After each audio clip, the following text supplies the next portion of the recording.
که خدمات رضاخان اونچنان زیاد بود که بازار ازش حمایت میکرد، روحانیون ازش حمایت میکردن، مجلس ازش حمایت میکرد، تجار ازش حمایت میکردن.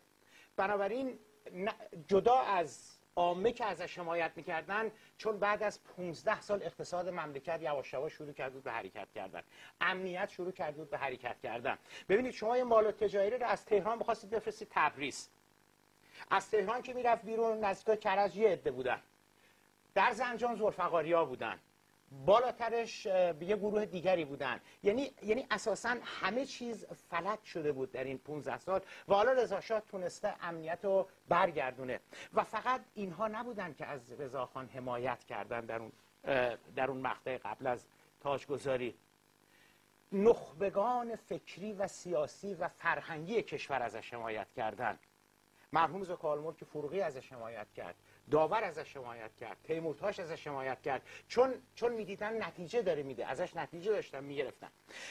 منتها عده‌ای همچنان پشت رضاشاه ایستادن از نخبگان ما و در حقیقت اونها بودن که باعث مدرنیته ایران شدن. ببینید زمانی که رضاخان کودتا میشه، ما چیزی اصلا به اسم بوروکراسی نداریم، وزارتخونه به اون معنا نداریم. یه مش دبیر هستن که مال زمان قاجارها هستش. 20 سال بعدش در شهریور 20 که رضاشاه داره کشور رو ترک میکنه، ما چندین وزارت، ما نزدیک حدود 90,000 پرسنل اداری داریم ما. یعنی بوروکراسی رضاخان به وجود آورده. زمانی که کودتا میشه ما چیزی به نام صنعت نداریم. 20 سال بعدش ما چیزی حدود 300-400 هزار تا فقط کارگر داریم. صنعت سیمان داریم، صنعت نساجی داریم، صنایع غذایی داریم. رضاخان به جد به دنبال این بودش که در کرج ذوب‌آهن بیاره. آقای زیبا کلام آقای لااقل بذارین منم صحبت خودمو بکنم. بعدشون میگه که نه اینا رو رضاخان نکرد، اینا رو مثلا دیگران کردن. خب آقا شما اب نداره اگه دکتری هست بفرمایید. اصلا بحث نکردن، اول بحث کنن که بعد مصاحبت صنعت زمانی که رضاخان کودتا شد ما چیزی اصلا به اسم ارتش نداشتیم.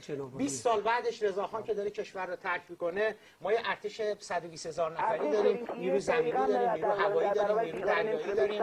ببینید اینا رو چجوری شما میخواید منکر بشید؟ ما اصلا راه شوسه نداشتیم. هزاران کیلومتر راه شوسه در زمان رضاشاه به وجود اومد، راهن به وجود اومد، دانشگاه به وجود اومد، بیمارستان‌های مدرن به وجود اومد، اداره ثبت به وجود اومد. شما اینا رو میخواید منکر بشید، بگید که اینا رو مثلا انگلیس‌ها به وجود آوردن، آمریکایی‌ها به وجود آوردن. ضمن اینکه آقای دکتر رجبی، این خیلی مهمه، تمام این اقدامات و تمام این خدماتی که در زمان رضاشاه شد پول نفت نبود، از مالیات بود. از نظر حکومتی من میگم، ببین من سلولای بدنم هم یه آدم لیبرال هستش. من با تمام وجود از ابعاد سیاسی و شیوه حکومت کردن رضاخان متنفرم. اصلا نمیتونم، احتمالاً من اگه زمان رضاشاه بودم 200 بار اعدام شده بودم. ولی اقداماتشو، اصلاحاتشو، اینا رو مگه میشه ندید؟ اساساً چیزی به نام فساد وجود نداشت در زمان در مدیریت رضاشاه. اینکه دزدی شده، اینکه خوردن، اینکه بردن، نمیدونم رشوه گرفتن، اصلا چنین چیزایی وجود نداشت در زمان رضاشاه. ببینید اینا رو ما نمیتونیم منکر بشیم. و برخلاف اون چه که آقای سلیمی نعمتی و دوستانشون پر کردن تاریخو تو این 20 سال، تو این 30 سال، اتفاقا هم انگلیس‌ها به شدت از رضاشاه متنفر بودن، چون آدم قلدری بود، آدمی بودش که تبعیت نمی‌کرد، حرف شنوی نداشت. هم رضاشاه به شدت از انگلیس‌ها متنفر بود. نتیجهش چی شد؟ نتیجهش این شدش که رضاشاه از سالهای آخر حکومتش یواش یواش تو اون 7-8 سال آخر رفت به طرف آلمان‌ها. ساختمون وزارت دادگستری رو آلمان‌ها درست کردن، راهن رو آلمان‌ها درست کردن، ثبت رو آلمان‌ها درست کردن، پل ورست رو سوئدی‌ها آلمان‌ها درست کردن، راهن رو آلمان‌ها آوردن. با کمک آلمان‌ها بودش که در حقیقت در سال‌های آخر حکومتش می‌خواست در کرج ذوب‌آهن بیاره و همین رفتن به سمت آلمان‌ها بود که تیشه به ریشک زده شد.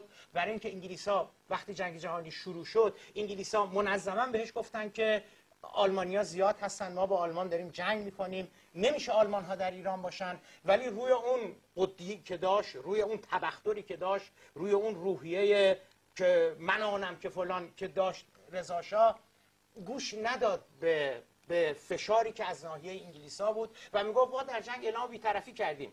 وزارت خارجه انگلستان لیست جاسوسای نظامی اطلاعاتی امنیت آلمان رو برای وزارت خارجه ایران فرستاد که شما میگید اینا مهندسن، دکترن، تکنسین هستن، دارن راه میکشن، دارن جاده میکشن، میخوان ذوب آهن بیارن. اینجوری نیستش. خیلی از اینا جاسوسای برجسته ارتش آلمان هستن. بازم اینا رو قبول نکرد و خب آقای دکتر بفرمایید. آقای دوست کاشانی نداشتم اصلا وارد این بحث بشم. آقای سلیمی اجازه بدید آقای کاشانی نظرشون رو اجازه بدید بگن. من یه بفرمایید. واقعیتی رو بگم و اون اینه که حضور تعدادی آلمانی در ایران دستاویزی بود که انگلیس ها برای حمله به ایران انتخاب کردند.